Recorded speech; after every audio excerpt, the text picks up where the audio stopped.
우리가 대장 내시경을 하게 되면 대장에서 용종이 발견돼서 용종을 제거했다는 얘기를 많이 듣게 됩니다. 그럼 대장 용종은 어떤 것이고 꼭 제거를 해야 되는 것인지, 오늘은 그것에 대해서 알아보는 시간을 가져보도록 하겠습니다. 저는 대림성모병원 소화기내과 김지원입니다. 우리 용종은 영어로 폴립이라고도 하는데요. 한자로는 풀이 날 용자, 종기 종자를 써서 평평한 곳에서 뭔가 튀어나온 곳을 우리가 용종이라 하겠다, 이런 정도 생각은 할 수 있습니다.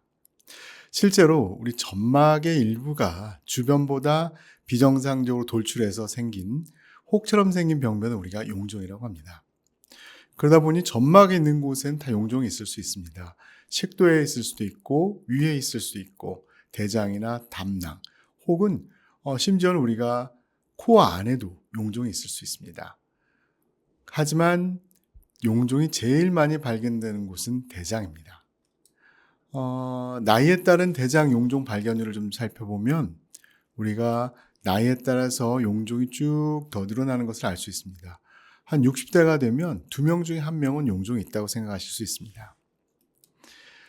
우리가 대장에서 발견된 용종은 앞으로 이 용종이 암으로 갈 수 있느냐, 갈 수 없느냐를 보고 우리가 크게 암으로 진행하는 종양성 용종과 암으로 진행하지 않는 비종양성 용종으로 나누게 됩니다. 그 종양성 용종 중에 대표적인 게 선종이고요. 여러분들 그 진료실에서 이번에 대장 내시경 했는데 선종을 몇 개 뗐습니다 하는 얘기를 많이 들으실 겁니다. 그 말하는 선종이 바로 앞으로 암으로 진행할 수 있는 종양성 용종입니다. 이와는 반대로 암으로 가지 않는 용종들도 있는데요. 그 대표적인 게 과형성 용종입니다. 과형성 용종은 정상 조직이 이렇게 두툼하게 증식된 걸 과형성 용종이라고 하고요. 또한 우리가 정상 조직에 자꾸 염증이 반복되다 보면 정상 조직은 남아있고 그 염증 있는 부분이 파여서 오히려 정상 조직이 염증처럼 보이는 그런 염증성 용종도 발견될 수 있습니다. 그 밖에 지방 덩어리가 뭉쳐진 지방종도 있고요. 그래서 이런 것들은 우리가 암으로 발전하지 않기 때문에 비종양성 용종이라고 그렇게 얘기하고 있습니다. 우리가 종양성 용종 중에서 선종이 암으로 진행한 것은 비교적 잘 알려져 있습니다. 비교적 크기가 작았던 선종이 크기가 커지면서 이런 유전적인 이형성을 거쳐서 초기 암으로 진행하게 되는데요. 정확한 시간이 알려져 있기는 않지만 한 6에서 7년에 걸쳐서 이러한 형태를 거쳐서 암으로 진행된다고 알려져 있습니다. 요즘에 이제 분자생물학적인 발전이 좀 있으면서 새로 알게 된 사실도 몇 가지 있는데, 옛날에 우리가 과형성 용종으로 진단됐던 이런 톱니형 용종, 옆에 보시면은 조직학적으로 보면 우들투들하게 이 부분이 톱니같이 생겼다고 해서 이름을 톱니형 용종입니다. 이런 톱니형 용종은 옛날에는 다 암으로 절대 발전하지 않는다고 생각했다가 현재는 이 톱니형 용종의 일부분들이 대장암, 전체 대장암의 한 30%까지 관여하는 것으로 알려져 있습니다. 이런 톱니형 용종은 주로 오른쪽 대장에 많이 생기고 옆으로 자라면서 보시듯이 이렇게 잘 구분하기, 정상 점막과 구분하기가 쉽지 않아서 우리가 많은 주의가 필요한 그런 용종입니다. 그럼 과연 용종은 왜 발생하느냐? 용종은 하나의 요인으로부터 발생된다고 생각되지는 않습니다. 유전적 요인, 생활습관, 또 식이습관이 복합적으로 작용해서 발전된다고 알려져 있고요. 유전적 요인은 보통 한 20% 정도 영향이 있다고 알려져 있는데, 그 대표적인 거는 유전적 용종 증후군. 즉 우리가 태어날 때부터 대장에 용종이 많은 그런 분들이 있습니다. 그런 분들은 아무래도 이제 암으로 진행할 가능성이 좀 높겠죠. 또 그 밖에 대장암이나 선종의 가족력이 있는 분들은 좀 아무래도 용종 발생 위험자가 높습니다. 또 식이습관은 여러분들이 잘 알고 계시듯이 동물성 지방을 많이 섭취한다거나 붉은 고기, 가공된 육류, 당분을 과도하게 섭취하고 칼슘이나 비타민 D, 식이섬유를 우리가 부족하게 섭취할 때 용종 발생 위험인자가 올라가는 것으로 되어 있습니다. 또 생활습관 면에서는 활동량이 부족하고 또 비만이거나 과도한 음주나 흡연이 용종 발생 위험을 높이는 것으로 알려져 있습니다.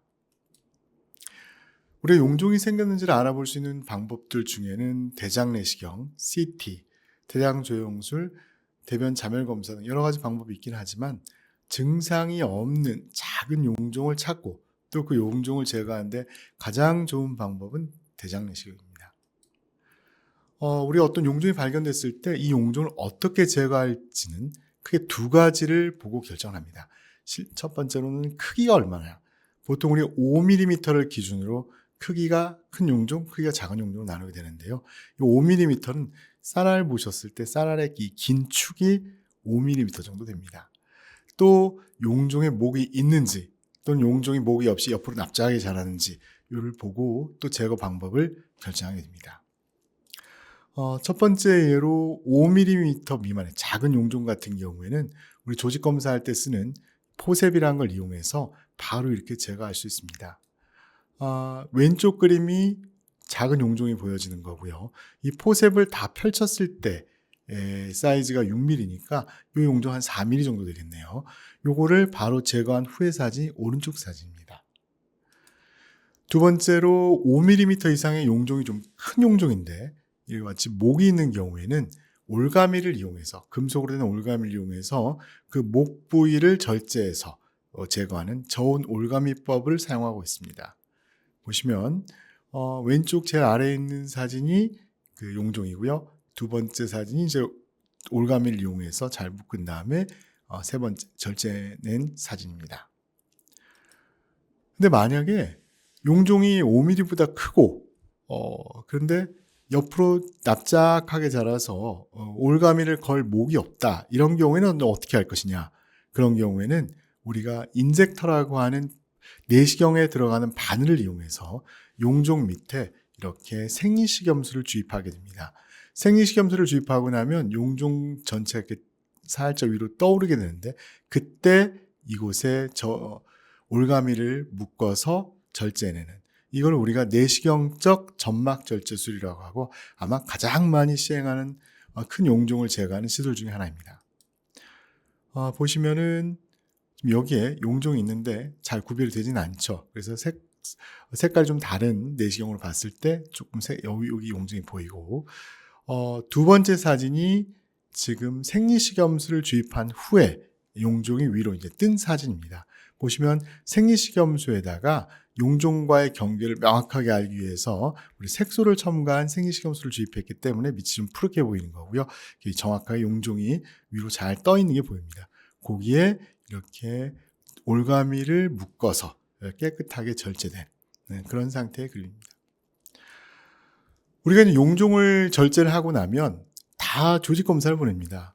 왜 조직검사를 보낼까요? 그 이유는 떼어낸 용종 중에 아주 드물게 암이 섞여 있기도 하고 또한 어떤 위험한 용종을 몇 개 뗐냐에 따라서 그 다음에 언제 다시 내시경을 할지를 결정하는 데 도움을 얻고자 합니다. 그래서 우리가 소위 말하는 위험한 용종이라는 건 앞으로 암으로 잘 갈 수 있는, 암으로 쉽게 갈 만한, 암의 직전 단계에 있는 그런 것들을 위험한 용종이라고 하는데요.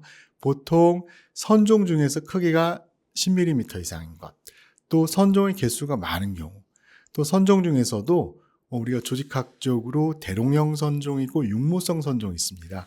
옆에 보시면 이렇게 소장에 나 있는 털, 이런 것들을 융털이라고 하는 이런 형태의 모양을 가진 육모성 선종이라든가 또한 아까 보셨듯이 옆으로 자라는 이런 톱니 형태의 선종들은 암으로 쉽게 갈 수 있기 때문에 이런 용종들을 뗀 분들은 조금 더 주의를 기울이고 다음 검사를 예정된 것보다 더 일찍 하셔야 된다고 생각하시면 됩니다.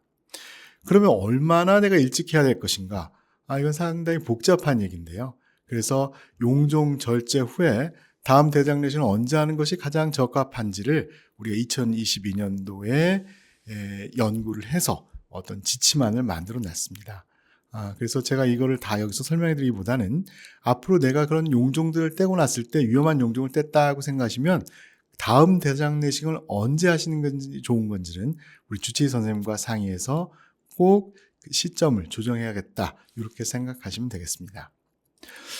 마지막으로 오늘 제가 말씀드렸던 내용을 다 정리해서 3가지를 말씀드릴 수 있는데요. 첫 번째, 용종 중에는 암으로 발전 가능성이 있기 때문에 대장내시경 중에 발견된 암 용종은 무조건 제거를 해야 된다. 두 번째, 용종을 발견하고 제거하는 데 있어 가장 좋은 방법은 대장내시경이다. 세 번째로는 우리가 용종을 제거한 후에 조직검사의 결과에 따라서 다음 대장내시경을 언제 해야 될지, 즉 추적검사 시점의 조정이 꼭 필요하다 하는 것을 오늘 말씀드리고 싶습니다. 다음에는 조금 더 도움이 되는 내용으로 다시 찾아뵙도록 하겠습니다. 감사합니다.